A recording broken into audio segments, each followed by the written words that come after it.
All right. So these say graph the line that has a slope of 7 and includes the point 0, 2. So the first things first is you're going to graph this point 0, 2. So 0 on my x, 2 on my y, 0 on my x-axis. Here's my x-axis. There's 0. And then 2 on my y is right here. So they meet right there. Now a slope is 7. We want our slope to be in fraction form so we can do rise over run. So in order to put a whole number into a fraction, you just put a 1 under it. So now this is your rise and that's your run. So we're going to rise up 7, we're going to run 1. So start at your point and go up 7. 1, 2, 3, 5, 6, 7, and then run 1. Go over 1. So we're always going up. Your rise is always up or down, and then your run is always that direction. Okay? So this one's already in a fraction, so we're going to change it. First things first, we got to graph that point 0, 5. 0 on my x, 5 on my y, right there. And then a slope of 1, 9. So we're going to rise up 1, and we're going to run to the right 9 times. Rise up 1, run 9. Okay. Now, this one includes the point 8, 5. So 8 on my x, and then 5 on my y's right there. And they meet right here. So that's 8 on my x and 5 on my y. To do a slope of 0, again, we're going to change that whole number into a fraction. So here's your whole number. To turn it into a fraction, you put a 1 under it. So that means we're going to rise 0. So it means we're not going to go up any 0, but we're going to run 1. So there you go. For this one, includes the point 0, 9. And again, let's go ahead and change that slope. Let's do 0, 9 first. So here's 0, 9, right there. And then a slope of -6, you're going to put a 1 under it. Now, since this is negative, instead of going up 6, we're actually going to go down 6. Now, you still run the same direction every time. So we're going to go down 6. 1, 3, 4, 5, 6, and we're still going to run 1. We're still always going to run to the right, okay? And as you can see, our line is now going down. This is a negative slope.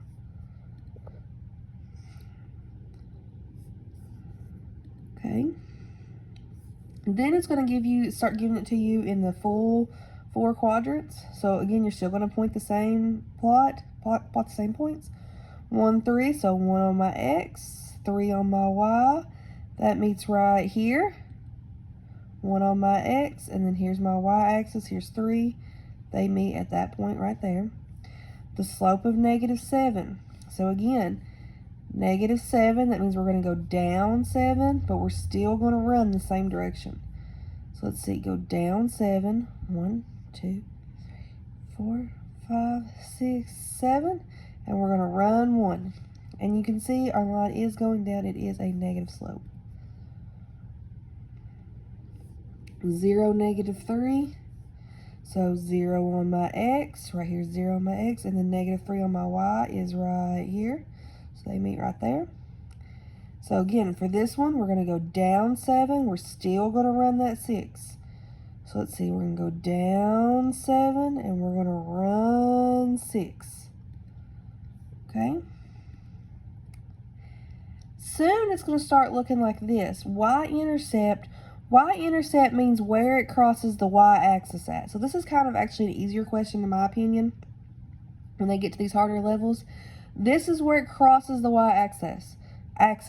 So we're going to go on the y-axis and plot -3. So here's my y-axis. Here's my -3. You just plot that. And then go ahead and do your slope. So again, this is -7. You run 6. So it's going to go down 7, run 6. Let's see, 1, 2, 3, 4, 5. Oh no, we ran out of graph.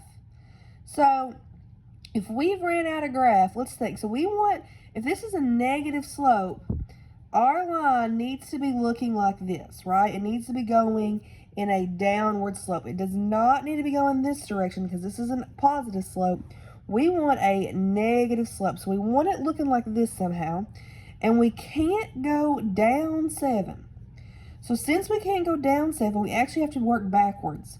So this time we're actually going to go up 7 for this one and go over 6. And it should make a line. 1, 2, 3, 4, 5, 6, 7. 1, 2, 3, 4, 5, 6. So if we were able to go down 7 and go over 6, it would be somewhere over here. Sometimes you do run out of graph and you have to work backwards. Oh, that's fun. We got to talk about that today. I didn't even know we had to talk about that today. I'm making this video before I do class. Oh no! What'd I do? Did I miscount? I bet I miscounted. Let's try another one. Let's see. Here's this y-intercept of 0. And I'll go back and look at that silver one. I bet I just miscounted blocks earlier. That's my biggest problem. Is anybody's biggest problem is miscounting blocks. So again, slope of 8 over 7. So we're going to go down 8, and we're still going to run 7. We're over. If it's positive, you go up. If it's negative, you go down. But you always run to the right unless you don't have enough room with the last one. So let's see. So our y-intercept's at 0. So right there it is. Now we're going to go down 8, and we're going to run 7. We always run in this direction. And you can see my line is going down. That's a good way to check to make sure that this is a negative slope. All right, y-intercept of 2, so right here. And then our slope of 1 over 10. So we're going to go down 1, but we're going to run 10. So down 1, run 10. All right. Oh, this was back to the points. So 2, negative 4.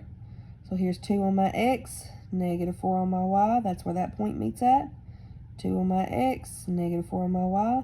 And the slope of 2. So we're going to have to change that into a fraction. So 2 over 1. Now this is a positive 2. So we're going to go up 2, and we're still going to run 1. What time is it? I only got 2 more minutes. All right. I'm going to go ahead and get off here then and post this on YouTube so I can go to class.